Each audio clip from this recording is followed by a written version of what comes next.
विज्ञान से जुड़ी नवीनतम वीडियो को देखने के लिए चैनल की सदस्यता लेना ना भूलें और विज्ञान से संबंधित सभी वीडियो पर जानकारी लेने के लिए बेल आइकन जरूर दबाएं।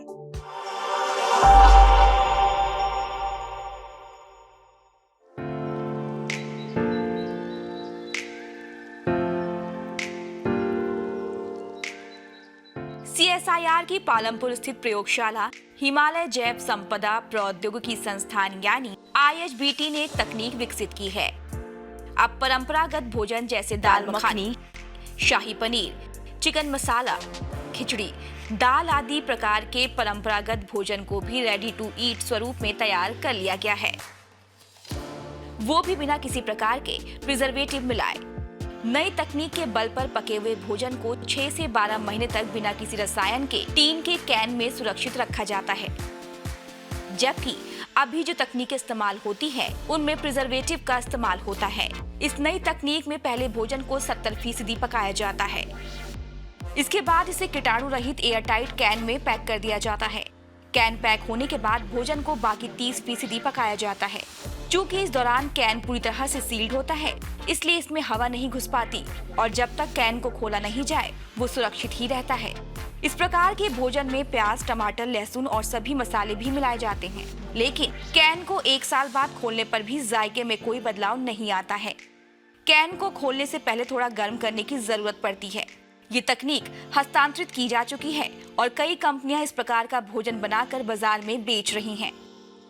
देखिए, आजकल रेडी टू ईट फूड की टेक्नोलॉजी आप देखते होंगे मार्केट में अनेकों रूप में है और अधिकतर जितने रेडी टू ईट फूड हमें मिलते हैं मार्केट में उनमें कई किस्म के प्रिजर्वेटिव होते हैं। हम ये चाहते थे कि लोगों के पास तक बना बनाया खाना पहुंचवाया जाए जिसमें हम किसी भी केमिकल या प्रिजर्वेटिव का प्रयोग ना करें और ऐसा हो जैसे घर में ताजा बना हुआ घर का खाना हो। ये हमारा मुख्य मुद्दा था और सबसे पहले हमने ये सोचा कि जो हमारे पारंपरिक भारतीय व्यंजन हैं, जैसे अगर हम हिमाचल में हैं तो हिमाचल का पारंपरिक व्यंजन क्या होगा, अगर हम पंजाब में हैं तो पंजाब का पारंपरिक व्यंजन क्या होगा। तो हम ये चाहते थे कि ऐसे व्यंजन लोगों के घर घर तक पहुंचे और खासकर अगर किसी राज्य विशेष के लोग दूसरे राज्य में रहते हैं और वो अपने राज्य का खाना चाहते हैं तो उनके पास तक भी एक स्वास्थ्यवर्धक खाना पहुंचे। ये हमारा मुख्य उद्देश्य था और इसमें तकनीकी किस तरीके से मददगार सिद्ध हो सकती है ये एक उसका उदाहरण था।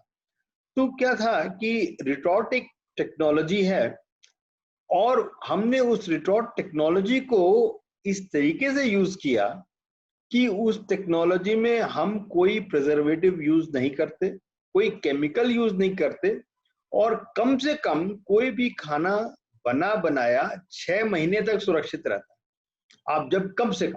आप जब भी आप डब्बा खोलेंगे आपको लगेगा कि ये भी ताजा घर का बना बनाया खाना। IHBT के निदेशक डॉक्टर संजय कुमार के अनुसार इस तकनीक के कई फायदे हैं। इसका इस्तेमाल प्राकृतिक आपदाओं में राहत पहुंचाने के लिए भी हो रहा है। कुछ दिन पहले उड़ीसा में, फिर बंगाल में और उससे पहले केरला में तूफान आया था, बाढ़ आई थी, त्रासदी थी और कई लाख कई हजार लोगों के पास एक दिक्कत है कि खाना कैसे पहुंचवाया जाए। तो हमने अपनी इस तकनीकी का प्रयोग किया और वेस्ट बंगाल वगैरह में और उड़ीसा में तो हमने करीब 3 लाख डिब्बे पहुंचवाए, कई सौ टन खाना हमने पहुंचवाया। इस प्रकार हिमाचल प्रदेश के होटल, रेस्टोरेंट में भी ये भोजन इस्तेमाल हो रहा है। डॉक्टर संजय कुमार का कहना है कि कई बार पर्यटक घूमकर देर से होटल पहुंचते हैं, तब तक किचन बंद हो चुका होता है। ऐसे में उन्हें ये पैक्ड फूड परोसा जाता है। डॉक्टर संजय कुमार बताते हैं कि इस तकनीक में केंद्रीय अर्धसैनिक बलों ने भी दिलचस्पी दिखाई है। दरअसल जब वो जंगल में भोजन बनाते हैं तो आग जलने की जानकारी नक्सलियों को मिल जाती है, जो सुरक्षा के लिहाज से खतरनाक हो सकता है। ऐसे में रेडी टू ईट भोजन उनके लिए लाभकारी साबित हो सकता है। ओडिशा की कुछ कंपनियां इस तकनीक को हासिल करने के लिए प्रयासरत हैं। IHBT ने हिमाचल प्रदेश के परंपरागत भोजन कांगड़ी धाम को भी इस तकनीक से पैक कर देश भर में पहुंचाया है। कांगड़ी धाम 5 प्रकार के भोजन का एक संयुक्त रूप है। हिमाचल के लोग जो देश के दूसरे हिस्से में बसे हैं, वो अपने परंपरागत भोजन को मिस करते हैं, लेकिन अब उन्हें ये पैक्ड स्वरूप में हर जगह उपलब्ध होने लगा है। अन्य स्थानीय भोजन को भी इस तकनीक से देश भर में पहुंचाया जा सकता है।